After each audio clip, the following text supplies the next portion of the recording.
Packer Nation, what it do? I'm Camille Davis coming to you from the Pack a Day Podcast YouTube channel after a stressful 27-23 Packers victory over the Arizona Cardinals in Arizona, in a game in which, the Packers didn't even get to Arizona until like 9 p.m. because they had plane problems that delayed them for about 5 hours in Green Bay. And coming into this game, the Packers hadn't trailed in a game so far this season coming into Arizona. And then today you get a game where the Packers don't even have a lead until there's less than 2 minutes left in the game. This is also in a game where Jacoby Brissett actually played pretty well. Not only did he dink and dunk his way down the field, but he also had a few 10+ yard plays on the day. Like he had a 43 yarder to Zay Jones. He had a 35 yarder as well to Marvin Harrison. And they were in key situations as well. Not the cleanest game defensively from the Packers, but they made plays when they needed to, really led by that man, Micah Parsons. Micah Parsons, 3 sacks today. 3 sacks. That's more than he had in his first 5 games as a Packer. He had 2.5 sacks, 2.5, however you want to say those particular numbers in that order, in the first 5 games with the Packers. 3 today. Today was also the first 3-sack game of Micah Parsons' career, believe it or not. 2 of those sacks happened on third downs that saved them 7 points. And then the third sack happened in the clutch to help save the game. Like Micah Parsons also matched the season high in pressures. He had 6 of them things. 4 came in the fourth quarter when the game was on the line, when they really needed something. Micah Parsons was somebody who stepped up in the moment. Also, Rashawn Gary, a strip sack. The Packers' third takeaway of the year. Loved finally seeing that defense force a takeaway. Gary strip sack recovered by Evans. So important that Evan Williams got that, because the Packers scored off that turnover to make it 13-all in the third quarter.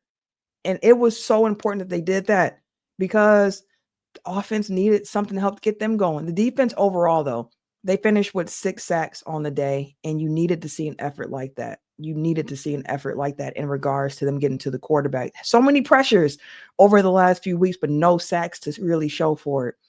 And on offense, Matt LaFleur was kind of all gas, no brakes in some situations where I was like, okay, Matt, okay.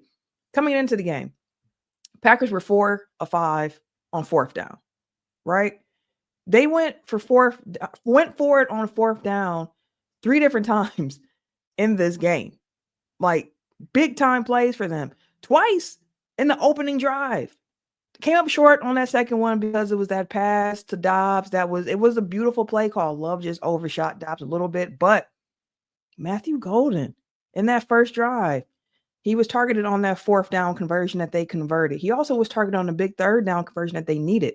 I believe Golden had 3 receptions in that first drive and then 1 for the rest of the game. So something to keep an eye on. Golden does show up in times where the team needs him. But listen, before the half, right, the Cardinals scored. That first McBride touchdown, the first one when he was wide open, not the second one when he was wide open, but the first one when he was wide open. It was 13-3 Cardinals, but like 7 seconds left in the half. Jordan Love finds Romeo Doubs for 22, right? Sets up a 61-yard field goal attempt.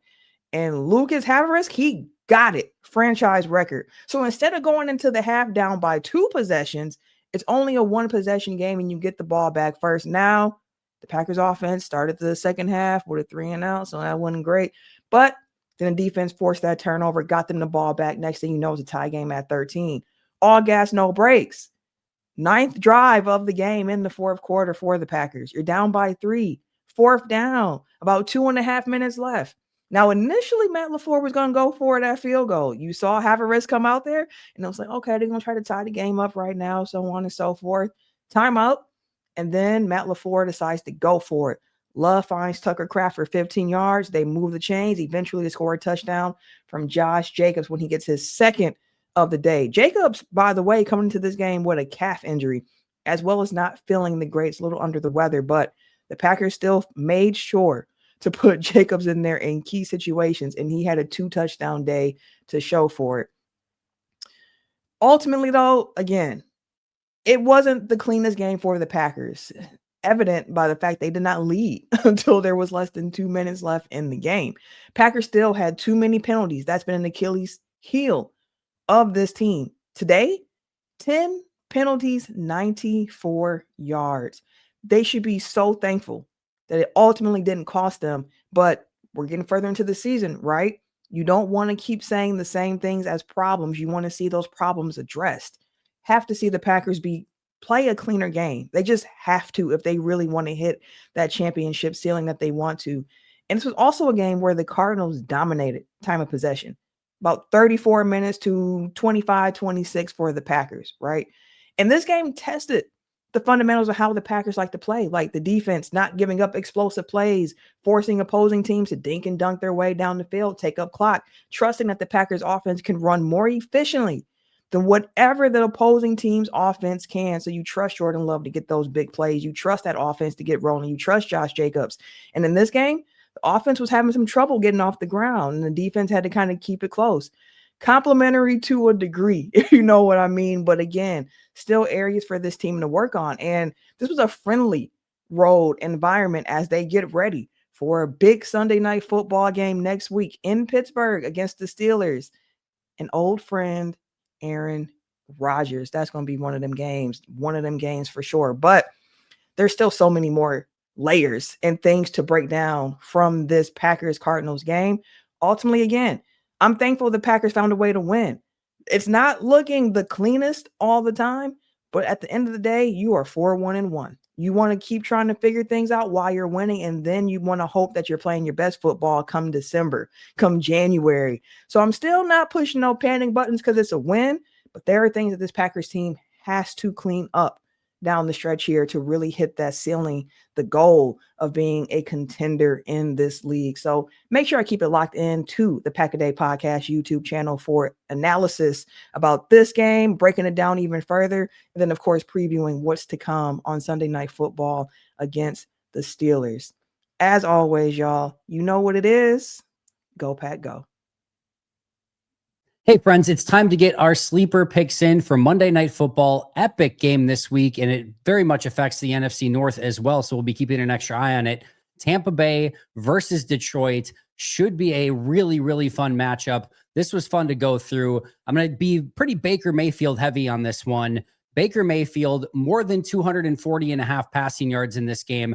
I do expect this to be a very high-powered game. I expect both of these offenses to be extremely potent. Detroit's secondary is obliterated at the moment, so I do expect Baker Mayfield to have a really impressive day throwing the football, so more than 240.5 passing yards. However, I do expect Detroit to go interception hunting. They know Baker's going to throw it around. They know that their secondary can probably not hang with the Buccaneers' weapons, so they're going to have to get some turnovers. So I do think Baker Mayfield ends up with an interception in this game, more than 1/2 interception. And on the flip side, this feels like a big-time Amon-Ra St. Brown game in prime time, more than 73.5 receiving yards for their number one weapon. In totality, we're going with Baker Mayfield, more than 1/2 of an interception, Baker Mayfield, more than 240.5 passing yards, and Amon-Ra St. Brown, more than 73.5 receiving yards.